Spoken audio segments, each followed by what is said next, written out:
নমস্কাৰ, আশা কৰোঁ আপোনালোক সকলোৱে ভালে আছে।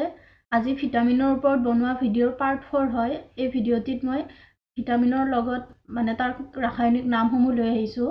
আচলতে মই ভিটামিনবোৰ মনত ৰাখিবৰ কাৰণে মেমৰি ট্ৰিকৰ ওপৰত ভিডিঅ' আনিম। নেক্সট ভিডিঅ' দুটা আহিব, য'ত এটাত অকল বি ভিটামিনৰ ওপৰত ভিডিঅ' বনাম মেমৰি ট্ৰিক, কাৰণ বি ভিটামিনটো এটা বি কমপ্লেক্স বুলি কোৱা হয়। ইয়াৰে বহুত কেইটা প্ৰকাৰৰ ভিটামিন আছে, সেইটো এটা বেলেগকৈ হ'ব, আৰু বাকী কেইটা ভিটামিন মনত ৰখাৰ কাৰণে মেমৰি ট্ৰিকত এটা ভিডিঅ' আহিব।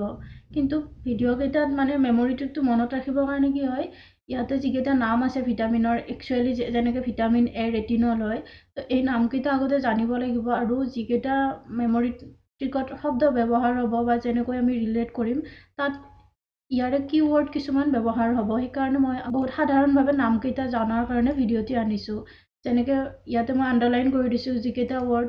এতিয়া ভিটামিন এটো যেতিয়া আমি মেমৰি ট্ৰিকত ক'ম, তেতিয়া ৰেটিনলৰ পৰা ৰেটি ৱৰ্ডটো অকণমান ফ'কাছ কৰিব লাগিব। ঠিক তেনেকৈ বাকীকেইটা ভিটামিনত মই এনেকৈ আণ্ডাৰলাইন কৰি দিছোঁ। গতিকে নামকেইটা এতিয়া চাওঁতে সেই আণ্ডাৰলাইন ৱৰ্ডকেইটাত যেনেকৈ ৰেটি, টি, ইয়াতে টি2, তাৰপাছত ইয়াতে এচিড, ইয়াতে কেলচি পাৰ্ট 2, বা ইয়াতে টকো, আৰু ইয়াতে কুইন। তো এইকেইটাৰে মেমৰি ট্ৰিকত ভিটামিন কেইটা মনত ৰাখিব পৰা যাব। এতিয়া মই ভিডিঅ'টো আৰম্ভ কৰিছোঁ আৰু নামকেইটা কৈ দিছোঁ। প্ৰথমতে চাম ভিটামিন এ, আৰু ভিটামিনৰ চিৰিজ মনত ৰাখিবৰ কাৰণে ABCD লৈকে যাব লাগিব। তাৰপাছত এক্সট্ৰা কে এটা আহিব, 6টা হৈ গ'ল, বা দুটা পাৰ্টত কৰিব পাৰি, BC আৰু ডেকা। BC আৰু ডেকা ৱাটাৰ আৰু ফেট চলিবল হিচাপত মনত ৰখা যায়। গতিকে এনেকৈ মনত ৰাখিব পাৰি, নহ'লে ডাইৰেক্ট ABCDE আৰু এক্সট্ৰা কে। এতিয়া প্ৰথমতে হৈছে ভিটামিন এ। ইয়াৰে ৰাসায়নিক নাম কি হয়? Retinol. Vitamin B thiamine. Vitamin C ascorbic acid. Vitamin D calciferol. Basically calciferol বুলি কোৱা হয়। ইয়াৰে D2 আৰু D3 দুটা থাকে, তো এটা কোৱা হয় কোল কেলচিফেৰল আৰু এটা আৰ্গো কেলচিফেৰল। কিন্তু আমি ডাইৰেক্ট ভিটামিন ডি বুলি ক'লে কেলচিফেৰল বুলি মনত ৰাখিলে হ'ব। এইটো মই জাষ্ট এনেই জানিবৰ কাৰণে দিছোঁ। Vitamin D calciferol, vitamin E tocopherol, আৰু ভিটামিন কে ফাইলকুইনন।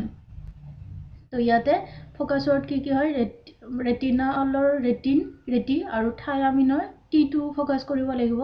যেতিয়া মই ট্ৰিকৰ ভিডিঅ' আনিম, তেতিয়া যোনে এই ভিডিঅ'টি চাব তাহাঁতে ৰিলেট কৰিব পাৰিব আৰু বহুত সহজতে মনত থাকিব। কাৰণ কেমিকেল নামত এনেই যিকোনো ট্ৰিক বনাই দিলে ইমান সহজে ৰিলেটো কৰিব নোৱাৰে, কাৰণ এইবিলাক নাম অলপমান বেলেগ ধৰণৰ নাম হয়, সাধাৰণতে আমি ব্যৱহাৰ হোৱা নাম নহয়। গতিকে ইয়াৰে ৱৰ্ডৰ লগত ফ'কাছ কৰিহে ট্ৰিকটো ৰিলেট কৰা যায়। তো এস্কৰ্বিক এচিডত এচিড পাৰ্ট 2, কেলচি, টকো আৰু কুইন। আজিৰ ভিডিঅ'টিত ইমানেই। ভিডিঅ'টি চাই কেনে পালে কমেণ্ট কৰিব, আৰু ভিডিঅ'টি ভাল পালে লাইক শ্বেয়াৰ কৰিবলৈ নাপাহৰিব। নতুন এটা ভিডিঅ'ত লগ পোৱাৰ আশাৰে আজিলৈ এৰিছোঁ। ধন্যবাদ।